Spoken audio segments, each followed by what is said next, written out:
Aku tahu, banyak yang nggak percaya hantu.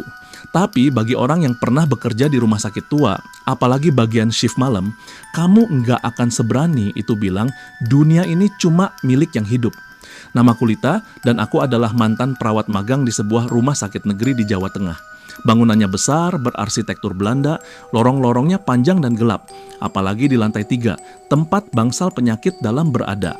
Di antara semua ruangan ada satu kamar yang sebaiknya tidak pernah disebut. Kamar 308. Waktu aku pertama kali ditempatkan di lantai 3, seorang suster senior bilang, kalau dapat shift malam, jangan pernah ke 308. Aku ketawa kecil waktu itu. Kupikir itu cuma candaan klasik ke anak baru. Tapi sejak malam pertama, aku sadar, ruangan itu memang lain. Jam menunjukkan pukul 01.48 dini hari. Aku sedang mencatat laporan pasien di ruang perawat, semua pasien di lantai 3 sudah tertidur. Tiba-tiba interkom bunyi, klik, perawat, tolong. Suara perempuan, lirih, terputus-putus, tapi bukan salah satu pasien yang aku kenal. Aku lihat ke daftar pasien, tidak ada yang dirawat di kamar 308. Aku ngecek kamera CCTV yang mengarah ke lorong depan kamar itu. Kosong, tapi pintunya yang sore tadi tertutup, kini sedikit terbuka. Kupikir itu gangguan sistem. Tapi saat kutanya ke perawat jaga sore sebelumnya, dia langsung bilang, jangan tanggapi kalau 308 manggil, cuekin aja. Aku makin bingung, tapi rasa penasaran mengalahkan takutku. 2 malam berikutnya, hal yang sama terjadi. Tepat antara jam 1 sampai jam 3, interkom dari kamar 308 selalu berbunyi. Kadang suara tangisan, kadang terdengar seperti suara anak kecil yang minta ditemani. Aku coba abaikan. Tapi pada malam keempat, suara itu berkata, Lita, aku dingin sekali, tolong. Dia menyebut namaku, padahal aku nggak pernah memperkenalkan diri di interkom. Tidak mungkin sistem salah sambung. Dan saat itu aku sadar, sesuatu sedang memperhatikanku. Aku mulai sering mimpi buruk. Di mimpiku, aku berdiri di depan kamar 308, memegang gagang pintu yang hangat, seperti baru dipakai. Dan dari balik pintu, suara tangisan kecil bergema. Kak, jangan tinggalin aku sendirian. Lalu tiba-tiba pintu terbuka sendiri dan sosok tubuh kecil hangus gosong merayap keluar. Setiap kali aku bangun, selalu pukul 2.37. Katanya kamar 308 dulu adalah ruang isolasi untuk pasien gangguan mental ringan. Tahun 2014, seorang ibu dan anaknya dirawat di sana. Sang ibu mengalami depresi berat setelah ditinggal mati suaminya. Anak perempuannya ikut dibawa karena tak punya keluarga lain. Suatu malam, suster mendengar jeritan dari kamar 308. Saat pintu dibuka paksa, ruangan itu terbakar dari dalam, tapi tidak ada sumber api. Si ibu ditemukan sudah meninggal, tubuhnya terbakar separuh, tapi si anak hilang. Tidak pernah ditemukan sampai sekarang. Petugas percaya tubuhnya hangus jadi abu, tapi yang aneh, tidak ada jejak tulang ataupun rambut. Sejak itu, ruangan dikunci, tapi laporan soal suara-suara dari 308 terus berulang, sampai akhirnya diputuskan tak boleh dipakai lagi. Aku merasa semuanya masuk akal, tapi juga gila. Sampai suatu malam, aku melanggar semua aturan. Karena suara di interkom bukan hanya memanggil, ia menangis dan menyebut kakakku. Aku bawa senter dan jalan ke lorong 300. Setiap langkah terasa berat. Lorong itu gelap, bau lembab dan karbol menyatu jadi satu aroma aneh.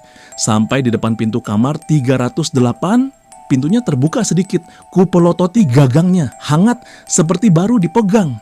Aku dorong pelan-pelan, ruangan itu kosong, tapi dingin. Dingin sekali sampai embus napasku beruap. Ranjang satu-satunya ada di pojok dengan selimut setengah tersingkap. Di bawah ranjang ada boneka kayu kecil setengah gosong, dan di dinding samar-samar ada tulisan pakai arang, "Kakak jangan pergi." Tiba-tiba, klik. Pintu tertutup sendiri, lampu senterku mati, dan dari balik tirai ranjang ada suara napas. Pelan, pendek-pendek, seperti suara anak kecil yang sedang ketakutan. Aku coba buka pintu, terkunci. Lalu di belakangku, bisikan kecil. Akhirnya kakak datang juga. Aku menoleh. Seseorang berdiri di sudut ruangan, rambut panjang, baju rumah sakit yang hangus terbakar. Mukanya tak ada, hanya hitam berongga. Tangannya terulur padaku. Aku menjerit, tapi tak ada suara. Aku terjatuh, lalu semuanya gelap. Aku ditemukan pagi harinya oleh satpam yang patroli.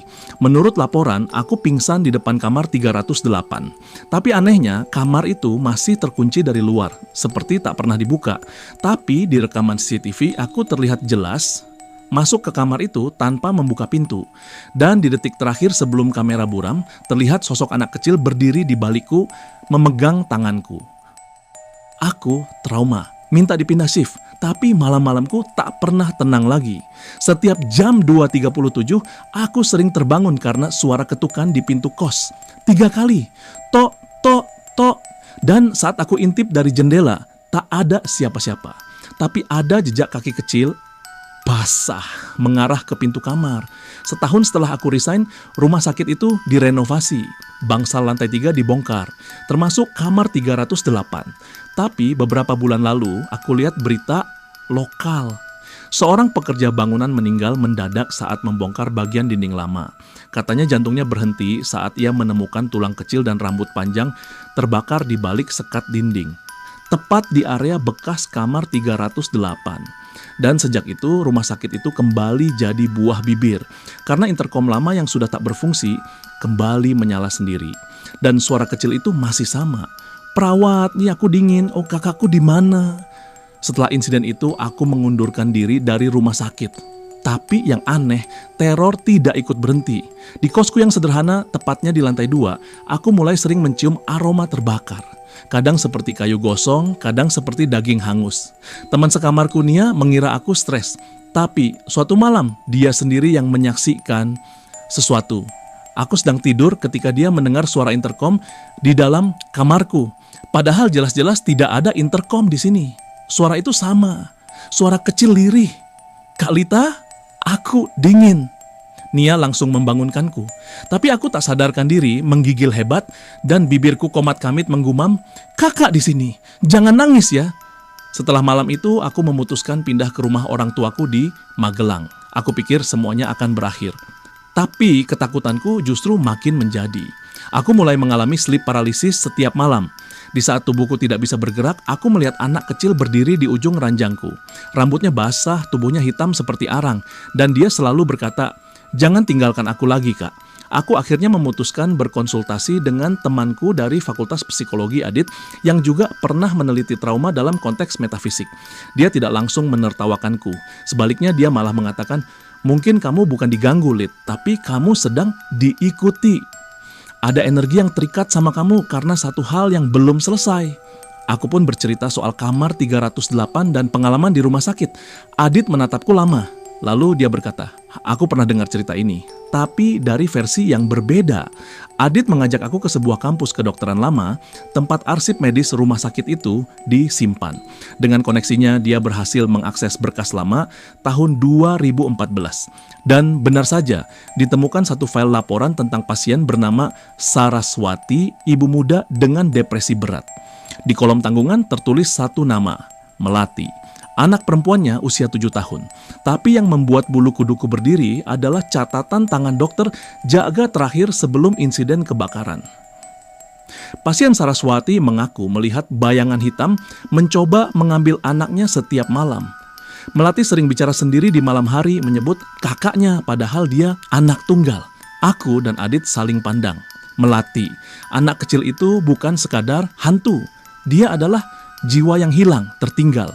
Kami berdua kembali ke rumah sakit tua yang kini hampir sepenuhnya direnovasi.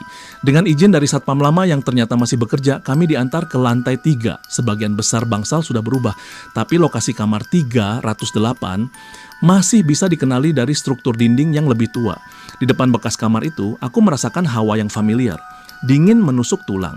Adit mengambil alat pendeteksi medan elektromagnetik dari tasnya, dan jarumnya langsung melonjak.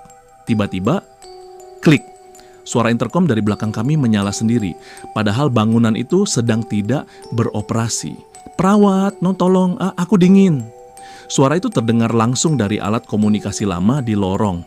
Adit langsung menoleh padaku dan aku tahu, kami harus menyelesaikan ini malam ini juga. Kami membawa bunga melati, lilin, dan mainan kecil yang mirip boneka kayu hangus yang dulu aku lihat. Lalu kami duduk diam di tengah ruangan, memanggil nama Melati pelan-pelan. Melati, kakak di sini sekarang. Kamu tidak sendiri. Kami mau bantu kamu pulang. Selama beberapa menit tidak terjadi apa-apa. Sampai lilin padam sendiri dan udara jadi sangat dingin. Dari sudut ruangan terdengar langkah kaki kecil dan napas tercekat. Sosoknya muncul, sama seperti dulu, tubuh kecil, rambut panjang, wajah hangus, tapi matanya berlinang.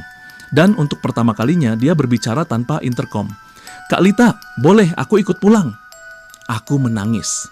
Adit menggenggam tanganku lalu membacakan doa perlindungan, melati perlahan mendekat. Dan saat dia menyentuh boneka kayu itu, tubuhnya berubah jadi kabut putih lembut, lalu menghilang seperti menguap bersama udara. Sejak malam itu, suara interkom tidak pernah terdengar lagi. Kamar 308 akhirnya diubah total menjadi ruang medis biasa. Aku kembali bisa tidur nyenyak, tidak ada lagi jam 2.37 yang menyiksa. Tapi aku tahu Melati tidak sepenuhnya hilang. Dia hanya sudah tidak tersesat. Kadang saat aku merawat pasien anak-anak di rumah sakit baru tempatku bekerja sekarang, aku merasa ada yang menemaniku. Ada tawa kecil dari lorong, atau bau melati samar saat aku lewat ruang rawat anak. Dan aku selalu tersenyum, karena mungkin sekarang aku benar-benar jadi kakak untuknya. Kalau kamu suka cerita ini, klik like dan subscribe. Dan tulis di komentar, apakah kamu pernah dengar cerita tentang kamar 308? Sampai jumpa di cerita selanjutnya, dan hati-hati kalau kamu lagi jaga malam.